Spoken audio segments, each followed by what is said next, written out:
So, how do you find the climate change summit so far? Well, I think it's an excellent summit. I was quite impressed by the quality of the speakers, particularly the first speaker around the complex challenge of the transition and also the limited amount of metals and energy and at the same time the need to transition. So I think it is not as straightforward. It's quite a complex problem. And I think the speaker from NATO was also quite impressive in terms of the security resilience element as well around the energy transition. It will be an expensive transition, so how the financial world will support this transition to the greener economy? Well, I think finance will have a significant role to play, but it is also, I think the estimates are within $3 to $5 trillion per year, an estimate in terms of cumulative amount of spending and financing requirements out to 2050 is close to $100 trillion.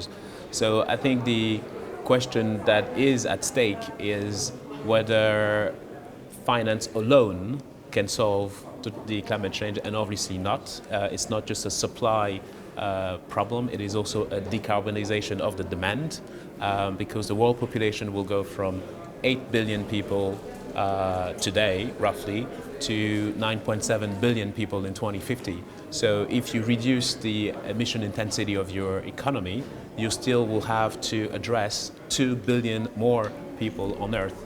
And clearly, decarbonizing the supply and transitioning the economy will have to come with a different way of consuming at the demand side of things. So we need to change the way our economy works in a way, and that's also an effort from politicians and also an effort from population. Absolutely. So it is, everyone has a role to play, and I think the real challenge and the complex nature of the problem is that we are running out of time. If you look at in 2020, global emissions fell by roughly 2.4 billion tonnes out of the 50 billion tonnes of CO2 equivalent we emit every year. But since then we have recovered what we've lost. So emissions are growing, not slowing or decreasing even. And we need something like 3.5 billion tonnes of CO2 emission reduction every year between now and 2030 just to get at the target. So we are still far behind. So there needs to be multiple dimension and coordination at the planet level to get in line with the Paris Agreement of net zero by 2050. What industry do you feel it will be more affected by this transition? Well, I think if you look at agriculture, it's 25% of global emissions. You also obviously have the energy complex, but energy powers 85% of the planet in terms of the moving our trucks, building our roads, etc. So I think the energy industries and agriculture are the ones that are the most affected. So it will have an impact on our food, what we eat, and also our transportation system is something that will have to change. So I think over time, a lot of things we take for granted won't be as straightforward. And there's a concept around greenflation. So the costs of a lot of things we take for granted is just going to go higher. And that, I think, will curtail and change demand.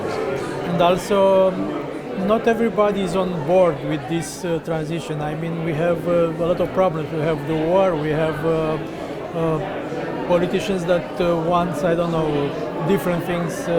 How can we convince them to be with us? Well, this is the challenge, and there's a quote by Mike Tyson who says everybody has a plan until they get punched in the face. So it simply means that you can have a plan to do a sort of a transition, but then you have unexpected events which forces you to change course. And I think that's it's an element that we have to live with. It's the part of the human experience and human history, and I think that.